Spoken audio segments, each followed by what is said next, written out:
दादा प्रचाराला सुरुवात केलेली आहे, काय वातावरण आहे, मतदारांमध्ये कशी भावना दिसते?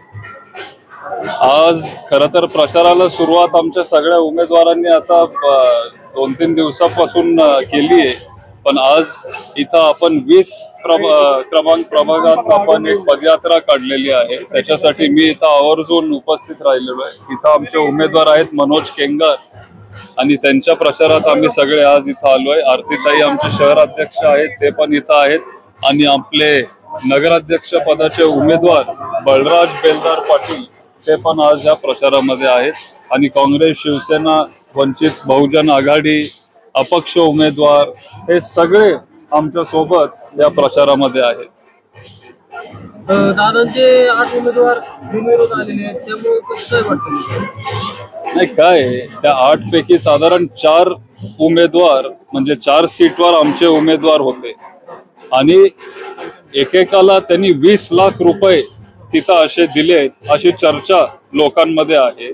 आमचे उमेदवार सगळे सामान्य घरातले, सगळे कष्ट करणारे उमेदवार आहेत. त्यांच्या 10 वर्ष जर त्यांनी काम केलं तरी 20 लाख रुपये त्यांना कमवता येणार नाही. एवढं सहज ते येतात. 20 लाख 25 लाख जो काय आकडा असेल तो देऊन ते तिथं या 4 लोकांना त्यांनी फोडलं. त्यापैकी एक आणि दोन उमेदवार नवीनच आमच्याकडे आलेले, ते पूर्वी पक्षामध्ये नव्हते, पक्षाचं काम ते करत नव्हते. त्यांनी आम्हाला सांगितलं की तुम्ही जर आम्हाला संधी दिली तर मग आम्ही चांगलं काम करून दाखवू. आम्हाला वाटलं आपण त्यांच्यावर विश्वास ठेवू, ते चांगलं काम करतील. आणि बरेच लोक मुद्दामून असं हे करण्यासाठी पण येतात, कारण ही सवय बारामतीकरांना आता 30-35 वर्षापासून सत्ताधारी पक्षांनी लावलेली आहे. बारामतीकरांना म्हणजे उमेदवारांना, जे कोण तिथं कॅन्डिडेट म्हणून इच्छुक असतं त्यांना. दुसरं म्हणजे एकतर पैशाचा वापर मोठ्या प्रमाणात केला गेला. दुसरं, हे सगळे नोकरी करणारे आमचे उमेदवार आहेत किंवा छोटा व्यवसाय. आता मनोज जो आमचा इथं उमेदवार आहे तो रिक्षा इथं चालवतो, तो तिथं दूधची डिलिव्हरी वगैरे करतो. जेवढं त्याला शक्य असतं तो लोकांमध्ये असतो. जर कुणाची काय अडचण असेल, कुणाची काय लाईट तुटली असेल, काय रस्त्यावर काय प्रॉब्लेम असेल, कोविडमध्ये त्यांनी तर सगळ्यांना दूध फुकट दिलं, कारण तो दुधाची डिलिव्हरी तो तिथं करत असतो.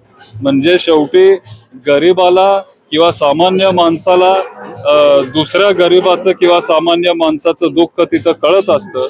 आणि त्याच्यामुळं आपण उच्च शिक्षित, तरुण, स्वच्छ प्रतिमा असलेले असे आपण सामान्य कुटुंबातले उमेदवार तिथं दिलेत. त्यांनी दबाव पण आणला ह्या अशा लोकांवर. ते शेवटी भीतात. आमच्या पुढं खूप मोठी शक्ती आहे. आज त्यांच्याकडे सत्ता आहे, त्यांच्याकडे पैसे आहेत, संस्था आहेत मोठे मोठे, हे सगळे तिथं काम पण करत असतात. त्यांच्यावर जर दबाव आणला जात असेल, त्यांच्यावर जर अशा गोष्टी जर केले जात असतील तर मग 1-2-3 लोक सोडून जाणं हे साहजिक आहे. त्याच्यामुळं मी पण त्यांना जबाबदार धरत नाही. म्हणजे आमच्या उमेदवारांना शेवटी लहान माणसाला भीती वाटते. जो सामान्य घरातला असतो तो तिथं घाबरून जातो की कशाला आपल्याला हे करायचंय आणि या मोठ्या लोकांच्या नादी लागायचंय. आज पण आमच्या उमेदवारांवर प्रचंड प्रेशर तिथं आणलं जातंय.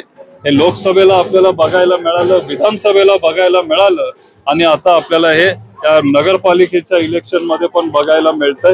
तुमच्या माध्यमातून सगळ्या बारामतीकरांना मी विनंती करीन, आवाहन करीन की ह्या वेळेला तुम्ही सामान्य घरातल्या लोकांना तिथं संधी एकदा देऊन बघा. हे पण उच्च शिक्षित आहेत, लोकांमध्ये राहतात आणि जर आपल्याला इथं लोकशाही जिवंत ठेवायची असेल, जर आपल्याला एक चांगला मजबूत विरोधी पक्ष इथं जिवंत ठेवायचा असेल तर मग राष्ट्रवादी काँग्रेस, शरद पवार साहेबांच्या जास्तीत जास्त उमेदवारांना तुम्ही तिथं निवडून द्या.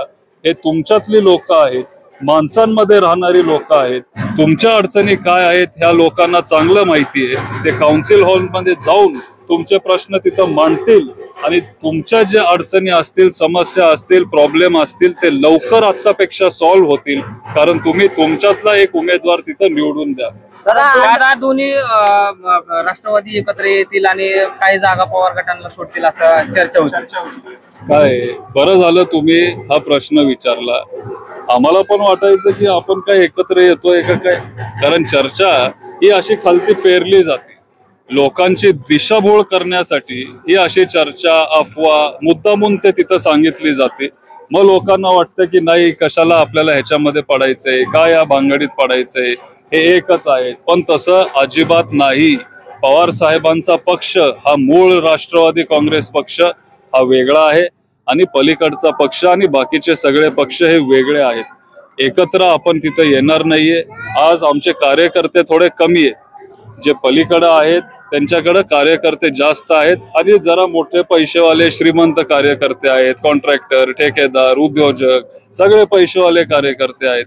ते असा खोटा तिथं प्रचार करतात, मुद्दामून अफवा तिथं पसरवतात, म्हणजे लोकांना वाटेल किंवा लोकांची दिशाभूल होईल आणि ह्या पद्धतीचं राजकारण ते करत आले. त्याच्यामुळे तुमचा मी आभार मानतो की बरं झालं तुम्ही हा प्रश्न मला विचारला आणि हे एकदाच सगळ्यांसमोर आपण क्लिअर करू शकतो. नगरपालिका स्थापन झाल्यापासून पहिल्यांदाच 8 नगरसेवक बिनविरोध झाले. ती परिस्थिती काय यावर्षी? नगरपालिका स्थापन झाल्यापासून पहिल्यांदाच त्यांना हे करावं लागलं. खरं तर ते 10 किंवा 12 नगरसेवकांसाठी प्रयत्न करत होते. 20-20 लाख रुपये, 25 लाख रुपये कशाला म्हणतात? एवढे पैसे तर आमच्या सगळ्या उमेदवारांना मिळून आमच्याकडे नाहीये आणि हे पैसे ते एका उमेदवाराला देत आहेत. नगरपालिका स्थापन झाल्यापासून त्यांना हे आता असं करावं लागतंय, म्हणजे तुम्ही राष्ट्रवादी काँग्रेस, शरद पवार साहेबांची ताकद आणि सर्वसामान्य जनतेचं प्रेम हे तुम्ही ओळखून घेतलं पाहिजे. लोकशाहीची पायमल्ली होती असं नाही वाटत का? असं वाटतं ना. त्याच्यामुळे मी तुम्हाला सगळ्यांना सांगतोय की तुम्ही पण आम्हाला साथ द्या. लोकांनी आम्हाला साथ दिली पाहिजे. आणि आता पलीकडच्या लोकांनी जे त्यांचे विरोधक होते, मग त्याच्यामध्ये पूर्वी सुनील सस्ते त्यांचे विरोधक होते, आज म्हणजे शेवटच्या दिवसापर्यंत आमच्याशी बोलत होते, लगेच दुसऱ्या दिवशी ते तिकडे गेले. ठीक आहे, राजकारणामध्ये नवीन नवीन अनुभव ते तिथे येत असतात, पण सगळे जे मूळ त्यांचे जुने विरोधक होते हे सत्ताधारी पक्षांनी आपल्याकडे वळवून घेतले. आपले प्रामाणिक चांगले कार्यकर्ते जे पक्षासाठी 20-20, 25 वर्ष काम करतायत त्यांना तिथं डावलण्यात आलं. ज्यांच्याकडे पैसे आहेत पण बारामतीमध्ये ते राहत नाही, मुंबईत कोणतरी राहतंय, पुण्यात कोणतरी राहतंय, पण पैसे इथले जी लोक आहेत, स्थानिक जनता त्यांना ओळखत पण नाही, अशा लोकांना तिथं उमेदवारी दिली. कारण असं वाटतं की फक्त पैशावर ही निवडणूक होणार, पण बारामतीकर हे हुशार आहेत. फक्त पैशावर हे इलेक्शन होणार नाहीये, पण सर्वसामान्य जनतेचं जो काम करेल, जो जनतेमध्ये राहील, जो लोकांसाठी उपलब्ध असेल. तुम्ही मध्यरात्री जरी मनोजला फोन केला, आरतीताईंना फोन केला, बळीला फोन केला, तो तुमच्या संकटात धावून येईल. अशी लोक आपण तिथं त्यांना संधी देतोय. बारामतीकरांना चांगलं माहितीये की बारामतीसाठी काय चांगलं असतं आणि अशा लोकांना, सामान्य लोकांना बारामतीकर संधी देऊन लोकशाही जिवंत ठेवतील. तुम्हाला निमंत्रण मिळेल, तुम्ही काळजी करू नका. आजोबा म्हणले की मी बीएडचं राजकारण करतोय, विरोधक संपवत नाही. राजकारण करताना पवारसाहेब गटाला घेणं आवश्यक वाटलं नाही करायला. नाही, काय त्यांना शेवटी हा त्यांचा अंतर्गत प्रश्न आहे. ते पण बारामतीमध्ये येत असतात. तुम्ही हा प्रश्न त्यांना विचारा अशी तुम्हाला विनंती करतो.